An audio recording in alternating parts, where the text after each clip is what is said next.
Apa kabar anak-anak?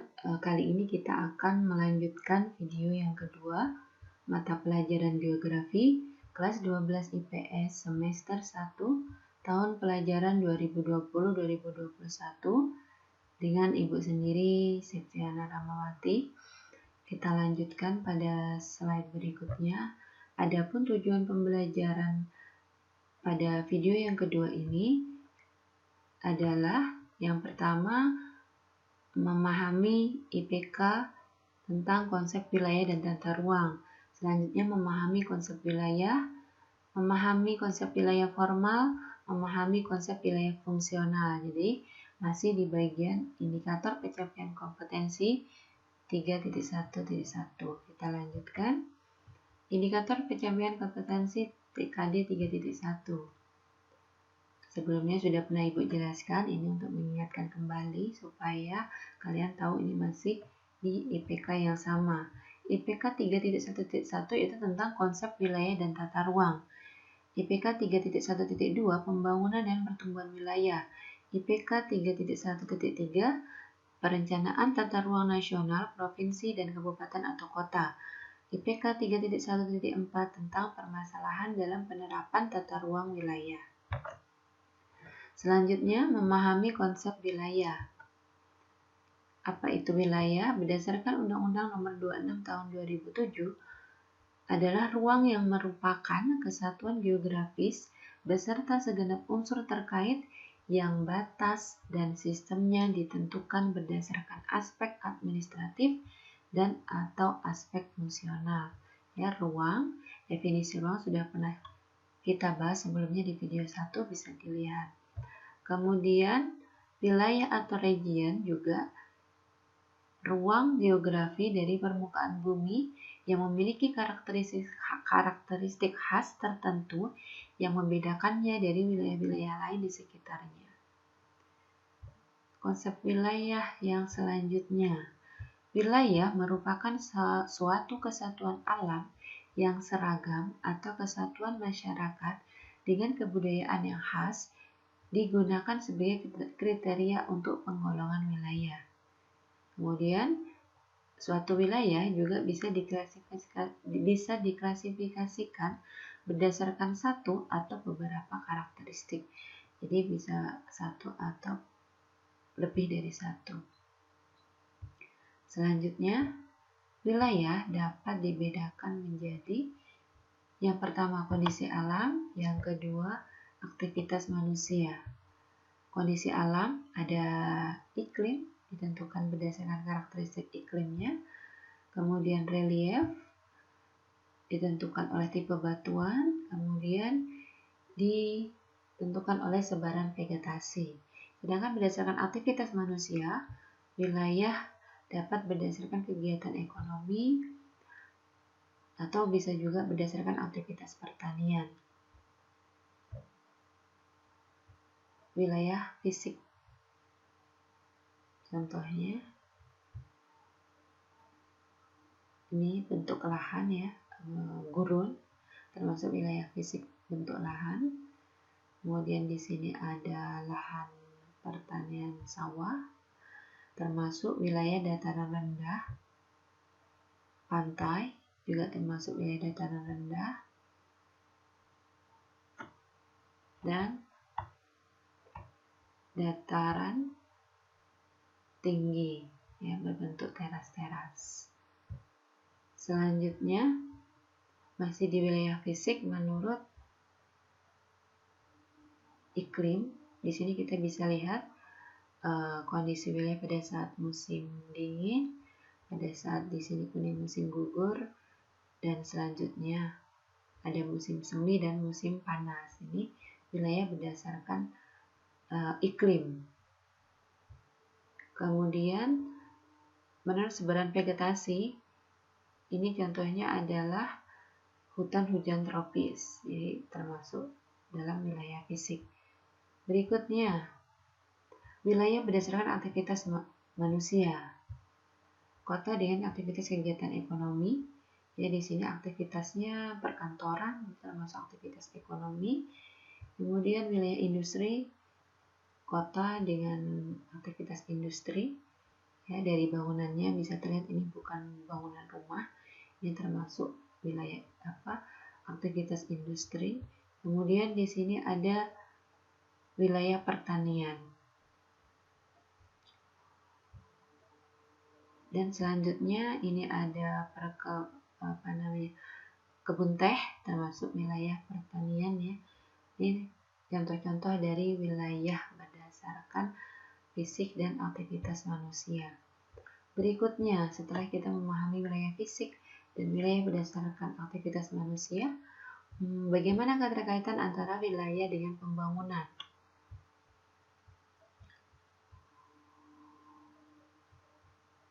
Perbedaan karakteristik wilayah ditentukan oleh kondisi iklim. Tadi ada negara yang beriklim sedang, ada negara yang beriklim tropis seperti Indonesia.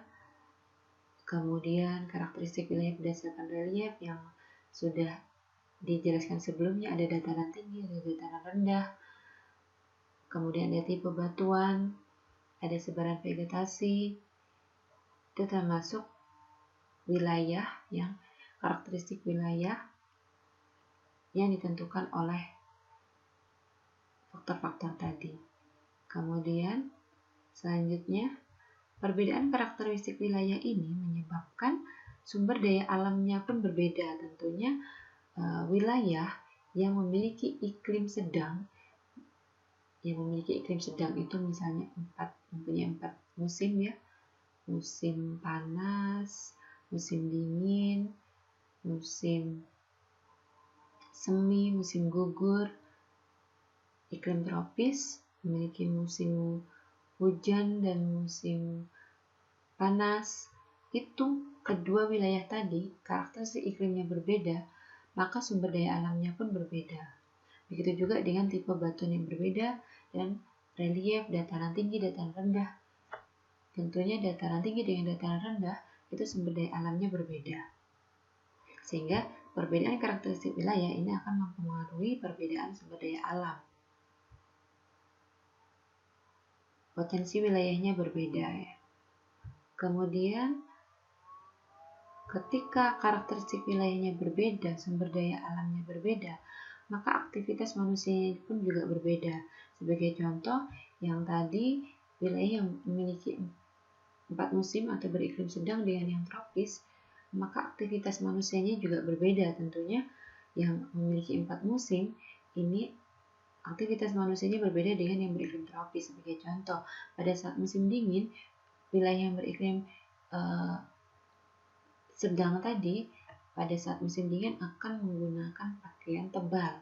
Sedangkan di beriklim tropis kita tidak memiliki musim dingin. Nah, sehingga akan menyebabkan aktivitas manusia berbeda.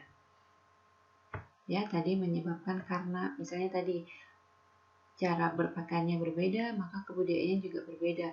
Tentunya beriklim sedang pada masa musim dingin mereka ada budaya bermain ski, ada wisata ski dan lain-lain. Kegiatan ekonominya pun juga berbeda. Tentunya untuk wilayah yang memiliki 4 musim atau beriklim sedang itu mereka menjual 4 jenis pakaian.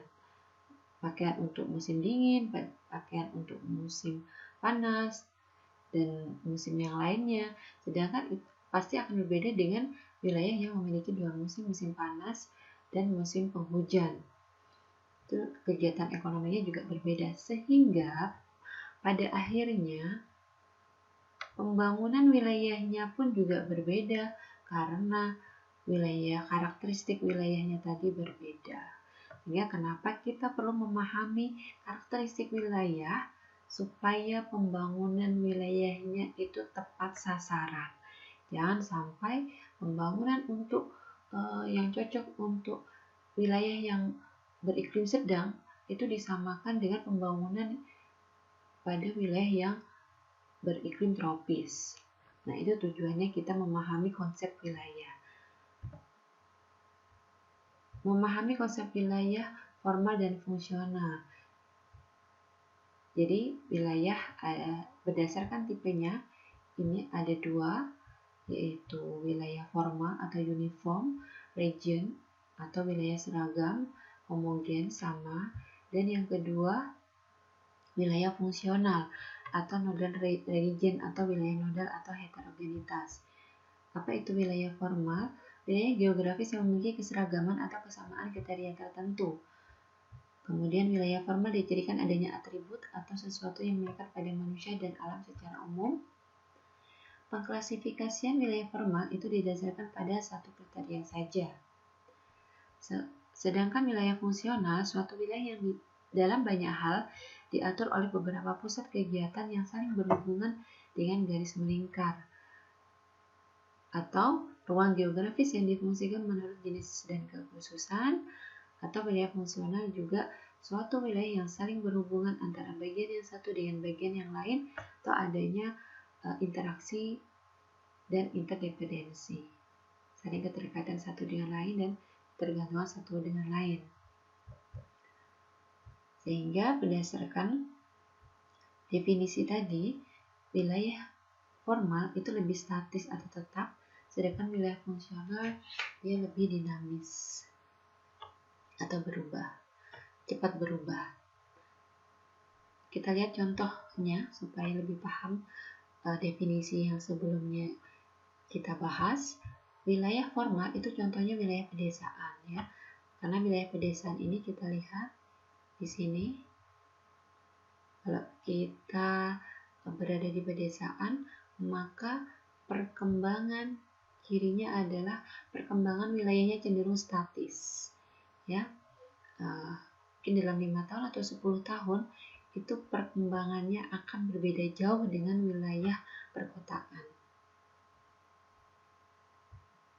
Nah, ini wilayah fungsional itu wilayah perkotaan. Kenapa perkotaan termasuk wilayah fungsional? Karena salah satu ciri wilayah fungsional adalah perkembangan wilayahnya cenderung dinamis atau cepat, dapat mempengaruhi wilayah-wilayah sekitarnya dengan adanya interaksi dan interdependensi. Jadi di sini adalah kota Surabaya, itu dalam 1 tahun atau dalam 1 bulan saja itu perkembangan wilayahnya cukup pesat. Misalnya ada pembangunan dalam 1 tahun, sudah ada pembangunan hotel berapa, sudah ada pembangunan gedung yang baru. Kemudian kota-kota besar, salah satu contohnya Surabaya, itu akan mempengaruhi wilayah-wilayah sekitarnya, perkembangan wilayah-wilayah sekitarnya, dan interdependensi, ketergantungan dengan wilayah sekitarnya, saling tergantung antara wilayah perkotaan dengan pedesaan. Ya, penutup, berdasarkan pembahasan kita tadi, wilayah dibedakan menurut kondisi fisik dan aktivitas manusia. Wilayah berdasarkan tipe dikelompokkan menjadi wilayah formal dan fungsional. Pemahaman konsep wilayah cukup penting dalam melakukan pembangunan yang tepat dan berkelanjutan agar tujuan penataan ruang, yaitu terciptanya ruang yang aman, nyaman, produktif, dan berkelanjutan dapat tercapai. Ini sebagaimana tugas kalian sebelumnya. Jadi tujuannya kita memahami wilayah, memahami tipe wilayah itu supaya tujuan penataan ruangnya tercapai, sehingga manusia yang tinggal dalam suatu ruang tadi dapat hidup aman, nyaman, produktif, dan berkelanjutan. Tugasnya adalah, setelah menyimak penjelasan pada video 2 ini, berikan kesimpulan menurut pendapat Anda tentang definisi wilayah. Kemudian yang kedua, jelaskan perbedaan wilayah formal dan fungsional, serta berikan contohnya masing-masing. Yang ketiga, jelaskan keterkaitan antara wilayah terhadap pembangunan suatu wilayah dan berikan contohnya. Ketentuan tugasnya, tugas dikerjakan pada buku catatan khusus geografi ukuran Big Boss dan berikan keterangan nama kelas, tanggal, bulan, dan tahun pada setiap lembar tugas yang dikirim. Tugas dikirimkan melalui Google Classroom. Selalu cek Google Classroom mapel geografi untuk melihat informasi terbaru. Batas waktu pengumpulan tugas seminggu. Kalaupun ada penambahan waktu, silakan selalu cek Google Classroom-nya masing-masing. Silakan baca penjelasan pada blog berikut. Apabila sudah ada materi terkait atau bisa menggunakan sumber mata belajar lain yang terkait apabila di blog sini belum update tentang materi yang sedang kalian cari. Selalu cek update materi yang ada di blog ini untuk membantu kalian belajar materi geografi.